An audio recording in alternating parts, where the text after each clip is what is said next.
20वां रोज़ा जिस वक्त मगरब की अजान हो जाएगी, अफ्तारी कोशिश करो इतकाफ करने वाले मस्जिद अंदर इफ्तारी करन और खैमे वगैरह बिल्कुल उस वक्त ना लगान, लेकिन अगर लगा लैन तो उसके अंदर दाखिल ना हो। नमाज तरावी पढ़े और फजर पढ़न तो बाद नबी सल्लल्लाहु अलैहि वसल्लम अपने खैमे के अंदर दाखिल हो जाते सन।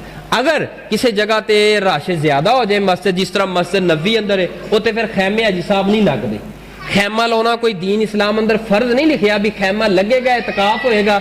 अगर ज्यादा रश हो जाए बगैर खैमे तो अपनी अपनी जगह के उपर सलाना रख के जगह का इंतखाब करके उत्थे बह के मकसद ये इबादत करनी है। लेकिन बहुत ज्यादा मेल जोल आ रहा, कोई जा रहा है गपशप।